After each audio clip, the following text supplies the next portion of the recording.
Splitgate 2 could be the next big esport. With its unique mechanics and iterative improvements on Splitgate 1's near-perfect gameplay, we might be looking at the newest entry to the halls of next-gen esports like VALORANT and Deadlock. There's no doubt that both Splitgate and its sequel have a satisfying skill curve to climb. But what's the best way to prepare for the new title? Hey Sonic, that's easy. Just open the game, hit play, and click on Ranked. Wrong. It's disappointing, but Ranked in Splitgate 1 just ain't what it used to be.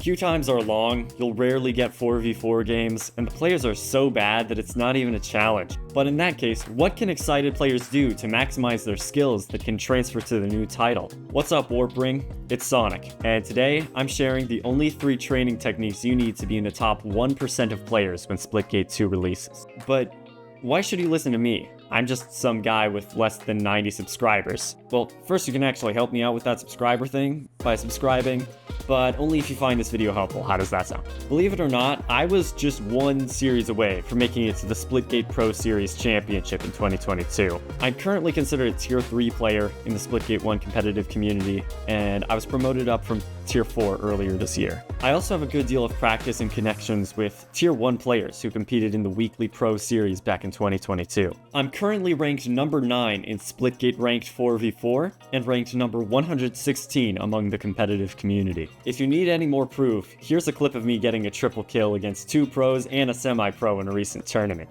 We need a few clutch little plays. One! Oh no, Zach! Weapons are popping, we need you! Oh, Warp with the clean. Noble, come on, come on! Oh, yeah! Picks from Warp there, though. Arco's gonna get another one of their own, and this could be a little bit of a break that they need here. So, I'm not a huge deal or anything, but I know what I'm talking about here. Without wasting any more time, let's get into training technique number 1, aim training. As I mentioned before, Splitgate 1 matchmaking, whether in casual or competitive, is a pretty bad way to practice.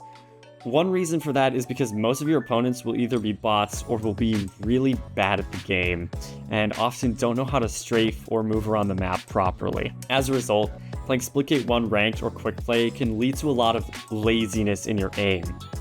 That's why I recommend doing some form of practice to specifically target your aim. There are 2 ways you can go about this. The first is aim trainers like Aim Labs and Kovacs, and the second is actual games that are very aim heavy. If you want to use aim trainers to prepare for Splitgate 2, I'd recommend focusing on tasks that involve tracking and flicking on moving targets. There are lots of other helpful tasks, but those are the 2 types I think you should focus on the most. If you use Aim Labs, I recommend the Splitgate Essentials playlist published by Aim Labs and put together by Machiavelli and K-Jules. There's also a Voltaic Splitgate playlist you can try. The other option is to play aim-heavy games. My criteria for an aim-heavy game includes a few attributes. First, it must have decently fast movement speeds.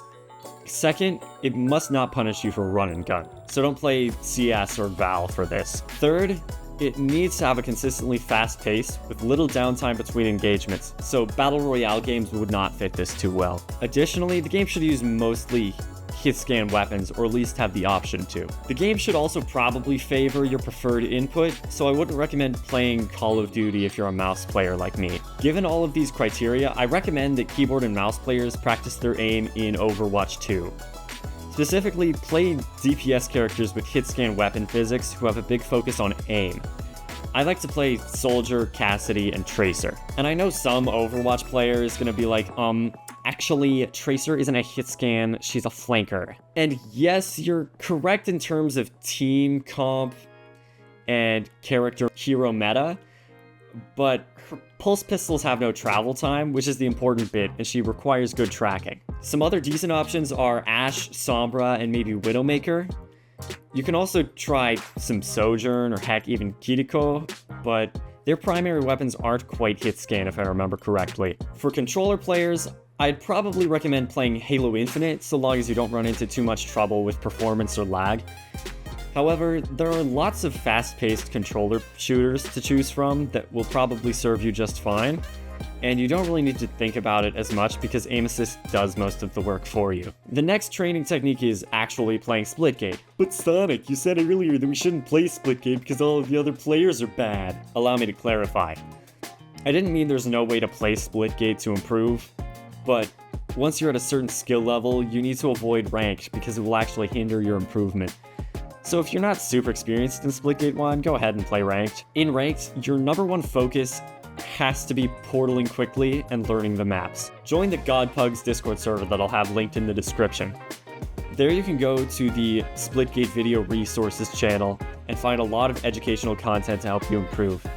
I highly recommend the videos on routing and rollouts. Once you reach Diamond rank in either playlist, apply for pickup games in Godpugs in the Answer Before Entry channel. When you get approved, you will probably get placed into the beginner role. This means you will only be allowed to queue in the entry channel, which rarely gets games. Add up for it anyway whenever you're queuing ranked, just in case. Then, as you rank up, keep reapplying for the novice role and asking if you can get it, because this role will allow you to queue in the main pickup games channel, where you can practice with the big dogs. Once you're assigned novice rank, I'd recommend quitting ranked altogether and instead focusing on maximizing your skill in pickup games. Keep in mind that in most pickup games, at first you'll likely be the worst player in the lobby, and that's okay.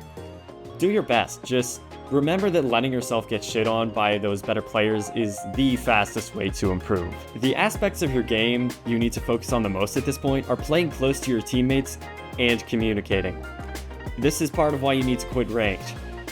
Ranked discourages playing close to teammates because your teammates are stupid and don't know how to portal quickly. Also, basically no one communicates in ranked. You won't find pickup games non-stop, so you can do techniques 1 and 3 while you wait.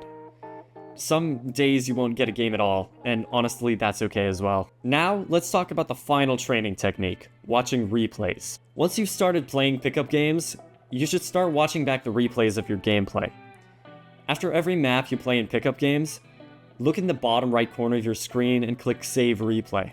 This will save the replay file of the most recent map you played. If you missed one, don't worry. Before you leave the lobby, open your File Explorer and go to your Demos folder. On Windows, the directory is your primary drive, users, then your name or whatever the name is for your login, app data, local, Portal Wars, saved, demos. The ones you missed will have the word unsaved at the start of their file name. Delete unsaved from the file name and you're good to go. You can even give them specific names if you'd like. You can analyze your replays in various ways, but because team play is the main focus once you start playing pickup games, I recommend looking for times when you found yourself alone. Look for times where you kind of died on your own and didn't have teammates nearby. It may help to use free cam for this and just zoom way out of the map and look for times where you can see yourself die and you can see that there aren't any other enemies close to you. I think that can be pretty helpful. One quick note, I usually recommend watching replays on 1 times speed, but you can watch them on 1.5 times if you're already done playing for the day. I find that watching replays at an accelerated speed makes me feel more on edge, and I find that it makes me play worse afterward. So if there's the possibility of playing pickup games later, I make sure to watch replays at normal speed. Then again, it might be different for you. After all, I often take calming supplements before practice, while other people play their best while hopped up on caffeine. Those were my 3 preparation techniques to hit the ground running in Splitgate 2. Let me know what y'all think about my process in the comments. If you're excited for Splitgate 2 like me, what are you doing in the meantime? Let me know. If you found this video helpful, consider leaving a like, and also subscribing, because I'll be making more guides when Splitgate 2 releases. That's all for now. Take care and have a great day. See you later, Warpring. There we go, all tied up. Looking tough.